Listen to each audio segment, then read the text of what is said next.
GM guys, my name is Skirby and this is my very first YouTube video in the NFT space and I'm super excited to share it with you today. Today we're going to talk about Creepz and the Creepz ecosystem, so let's get it.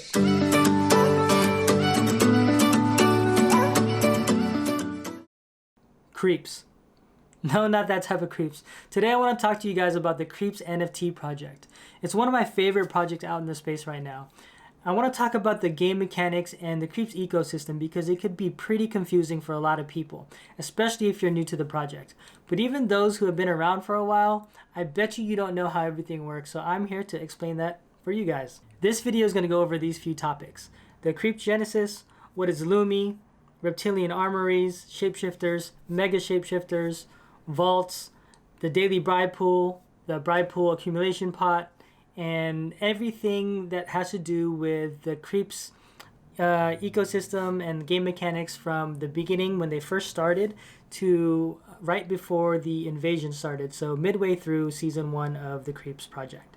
So everything starts with the Creepz Genesis. This is the original NFT to mint, and it minted about a month ago at 0.069 ETH. And you absolutely need a Genesis in order to make a Loomi yield. Everything starts with this. It has to be staked, and you cannot earn a yield without having a Creepz Genesis.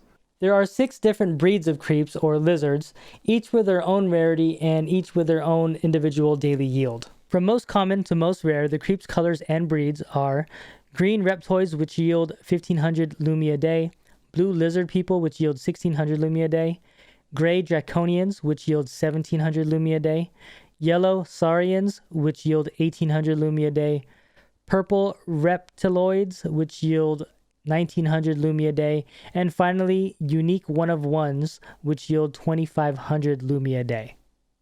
There are a number of other different traits like eyes, hats, layers, etc., which each have their own rarities, but these traits do not affect the daily yield of Loomi. Only the body color of the Creepz does. Whether or not these other rarities come into play at some point in time, we don't know. Now, in order to gain a yield on your Creepz Genesis, we're going to have to stake it. So let's go ahead and head over to their website, creepz.co. You'll be able to connect your wallet over here on the top right. After that, go ahead and click stake or to the invasion grounds down here on the map. Once you do that, this comes up. Hit stake on the bottom left. Now your Creepz Genesis will show up over here. I don't have any that are unstaked because both of mine are staked right now, but they will show up here. You could just click on those and then hit confirm stake. Now you will be charged a gas fee. That's actually why I don't want to show you, because I don't want to unstake mine, pay a gas, and then stake them again and pay a gas once again. But it'll be pretty easy to do. So what is Loomi? Loomi is obviously the token that's associated with the Creepz ecosystem, but there are 2 types of Loomi. There's an in-game Loomi, which is used for any type of purchase within the Creepz ecosystem in-game. So this is where you're using Loomi to mint different NFTs or to spin mystery boxes or anything within the in-game ecosystem. The other type of Loomi is the ERC20 Loomi.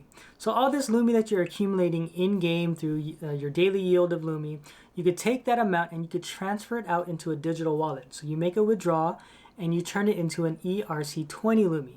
And from this, you could, use Uniswap and transfer it out into Ethereum and whatnot. You could also buy Loomi and you could transfer it from ERC20 Loomi into the in-game Loomi. And anytime you do a back and forth between the in-game Loomi and the ERC20 Loomi, you do have to pay a gas fee. So just keep that in mind. So now that you have your Creepz Genesis, it's earning a yield daily. It's already staked on the Creepz website. You could also stake other items to it. These items are called Reptile Armouries. There are 3 types of armories, and each of the armories have 5 different variants. The most common armory is the 5G tower, followed by the rovers, and then by the spybirds. I'm not going to go over each one and their respective variants because they all yield the same amount of Loomi per day, 600. Just know that there are a variety of rarities which may or may not come into play in the future. Not only do armories need to be staked in order to yield Loomi, but you will also need to simultaneously stake a Creepz Genesis with it. Now, the next item that was introduced into the Creepz ecosystem were Shapeshifters. These were originally minted at about 10,000 Loomi. Eventually, it dropped down to 5,000 Loomi. There are 7 different character Shapeshifters available. each with their own rarities. So from the most common item to the least common or most rare, it is the Trump Shapeshifter, Cuban, Paris, Musk, Snoop, Gary, and then finally the mystery character was FaZe Banks, which is the most rare. Each shapeshifter has 5 different variants of that character, and each NFT is numbered 1 to 5. These are called their cards. So for example, there is a Cuban 1 card, a Cuban 2 card, 3, 4, and 5, Paris 1, 2, 3, 4, and 5, and so on and so forth. Alone, each shapeshifter does not have a specific utility. They cannot be staked and they do not yield Loomi, not even with a Genesis. However, the goal here is to collect each of the 5 variants or cards for a specific character. This will allow you to mutate or burn each of the 5 NFTs to create a Mega Shapeshifter NFT. Here are each of the Mega Shapeshifters you can get. The NFT itself is animated too, which is pretty cool. Now, with these Mega Shapeshifters, they don't actually have to physically be staked, and they will still earn a daily yield. But you do need to have your Creepz Genesis staked in order to gain the yield from the Megas. These Megas, for the first 30 days, yield you a guaranteed 450 Loomi, plus a dynamic yield, which is a yield that's determined by a few factors, which I will go over to in a minute. After the first 30 days, though, you will no longer earn the 450 Loomi, and you will only earn your dynamic yield. Now, aside from the rarity of having a Trump or Elon or Banks NFT, that Mega Shapeshifter also has something called a Disciple rank. I won't get into that now, but just know that the higher the rank, the better. And so if you are buying some Mega Shapeshifters off OpenSea, it is something to keep in mind because that will have some variable within the game mechanics in the future. So just keep an eye on that for now. Aside from just having a more rare Mega, like let's say a Banks Mega versus a Trump Mega, there are some other factors that come into play that will help determine how much Loomi you yield per day with your Mega. This is why it's called a dynamic bribe. It's because of the other factors that come into play here. It gets a little confusing here, but don't worry, I got you. Hey guys, if this video has helped you so far, it gets even better because this is where all the confusing crap starts. But before we get there, I just want to say, can you please hit the like button down below and the subscribe button, and also just comment down below after you watch the video and let me know what you think. Okay, back to the program. Here is how the dynamic bribe is broken down. There were a total of 20,000 shapeshifter NFTs to mint. Out of them, 5,000 shapeshifters were Trump, 4,000 were Cubans, 3,500 were Paris, 3,000 were Elons, 2,500 were Snoops, 1,500 were Garys, and only 500 were Banks. The amount of Mega mutations per character is important because that will help determine how much Loomi you yield per day for that character. But before we get into that, we're going to talk about the Bribe Accumulation Pot and what that is. The Bribe Accumulation Pot is the total amount of Loomi from the 2 following actions. So we talked about taking your in-game Loomi and you transfer it to a digital wallet and you have to pay that 25% fee. That 25% is actually a bribe to the overlords, so that gets put into the Bribe Accumulation Pot. The second action is anytime you have any kind of in-game Loomi expenditures. So this might include minting, or right now we're doing mystery boxes, so 2,000 Loomi per spin. So any time you spend Loomi in-game, 10 to 25% of that also goes into the Bribe Accumulation Pot. It is important to note that there is a difference between the daily bribe pool and the Bribe Accumulation Pot. So your daily bribe pool is all the amount of these 2 actions on any given day, whereas the Bribe Accumulation Pot is the total amount of all the daily bribe pools together. So just the accumulation of Loomi in the bribe pool. So over time, these 2 amounts will equal the Bribe Pool Accumulation Pot.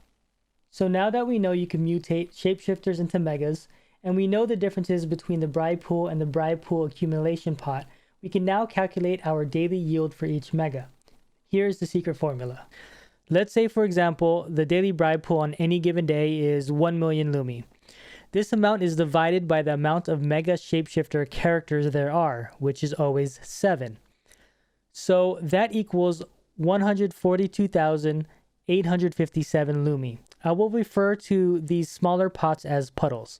Then you take the amount in each character's puddle and divide it by the number of current mega mutations for each character, and that will equal the dynamic pool yield per day.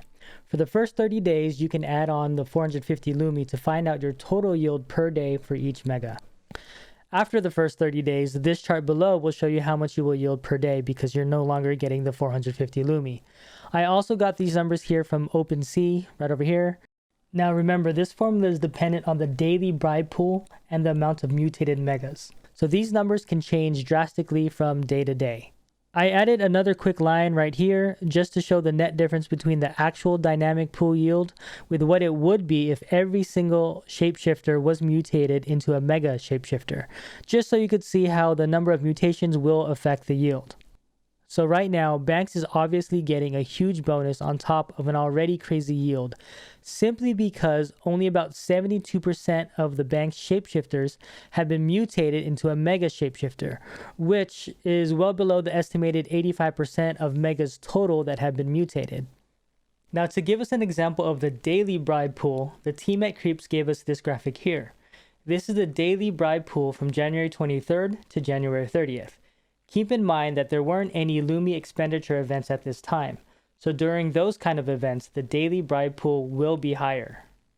I input each of these amounts in the spreadsheet here for you to take a look at to see how the mega yields fluctuate in accordance to the bribe pool amounts. So the last element that earns a daily yield of Loomi are the vaults. These were originally minted at 1 ETH. Vaults, similar to armories, must be staked to yield Loomi, and you will need a Creepz Genesis to earn the yield as well. These are also staked through the Creepz website, albeit in a different window, but staking is similar and it does require a gas fee to stake, as well as to claim, so I suggest accumulating a good amount of Loomi before deciding to transfer the Loomi to your bank or in-game balance here. So the vault earns 500 Loomi per day as a base yield. There's also something else called a fluctuation percentage, which will add a certain amount on top of your 500 daily yield. However, this is where things get a little confusing. For example, if you accumulated 277 Loomi and the fluctuation percentage is 36.2%, then the Loomi amount at claim would actually be 377 Loomi. So the equation for your vault yield is the Loomi accumulated plus the Loomi accumulated times the fluctuation percentage. So in this example, it's 277 plus 277 times the 36.2 fluctuation percentage, which equals 377. So how is fluctuation percentage determined? It is the change in bribe accumulation pots between claims. So the formula for this should be as follows. The bribe accumulation pot at current claim minus the bribe accumulation pot at the last claim divided by the bribe accumulation pot at the last claim. And the formula used was confirmed by the Creepz team via their official Twitter account, as you can see in these DMs. My assumption of how it works is this. So on January 26th, the Shapeshifters started minting, and on the 27th, it was said that 200 million Loomi was burned in the process. If 10 to 25% of that is going into the bribe pool accumulation pot, plus what's already in there from the ERC20 withdrawals, we could assume that there's roughly 60 million Loomi in the bribe pool accumulation pot at this day. A week later, on February 2nd, staking of vaults started. So let's assume the bribe pool accumulation pot had a bit of fluctuation, but is still at or near 60 million at this point. As of today, if we go to the creepztracker.app website, we can see that the bribe accumulation pot is now at 84.26 million. So let's put that into the fluctuation percentage equation. 84.26 million minus 60 million divided by 60 million equals 40.43%. This seems about on par with the fluctuation percentage that has been reported by community members who have staked their vaults from the first day their vaults have been minted and have yet to claim. If they were to claim today, their fluctuation percentage will drop to 0. Now, let's say tomorrow a lot of mega yields were claimed and we see the bribe accumulation pot go down to 75 million Loomi. If we put that into the fluctuation percentage equation, you will see your fluctuation percentage go down to negative 10.99%. This is because of the drop in the bribe pool accumulation pot in between claims. As you can see, it is very important to time your vault claims. There will be a lot of strategy with vaults that will depend on Loomi expenditure events and when you believe megas will be claimed. So let's quickly do a recap of everything that we discussed in this video. Okay, so you need a Creepz Genesis to yield any type of Loomi. Loomi is in the form of both an in-game token and an ERC20 token. Creepz yield anywhere from 1500 to 2500 Loomi a day, but they must be staked. In addition to these, you could also stake armories, which yield an additional 600 Loomi per day each. The Loomi yield is accumulated into your own personal bank, and everyone's bank is accumulated into a Loomi bank pool. You can withdraw Loomi and put it into a digital wallet. If you do this, 25% of your withdrawal goes into the Loomi bribe pool. Or you can make various purchases with your Loomi, and 10 to 25% of that goes into the Loomi bribe pool also. The bribe pool accumulation pot is distributed to anyone who has a mega shapeshifter. The amount of yield depends on how much is in the daily bribe pool, which mega character you have, and how many megas of that character is mutated. Lastly, you have vaults, which yield a base Loomi per day. When you claim, your total amount yielded is derived from your daily yield plus a multiplier called a fluctuation percentage, which is determined by the difference between the bribe pool accumulation pot at your current claim versus your last claim. Since these yields go back to your in-game balance, they are put back into the Loomi bank pool, and so the carousel continues. If you guys made it this far, then congratulations. It was a super long video, but trust me, it took even longer to make. So if this video did help you, I would appreciate if you hit the like button down below and the subscribe button. You can also follow me on Twitter. My handle is ScurbyNFT. And lastly, I have my own NFT collection coming out. We've been working hard on this for the last 3-4 months. So follow us on Twitter, Kaimojis NFT. That's KAIMOJISNFT. So check us out, check the link tree. There's going to be a link to the Discord. So pop in, say hi, tell me if you liked the video. And that's it. I hope this one helped. I'll see you guys later. I'll see you in another time.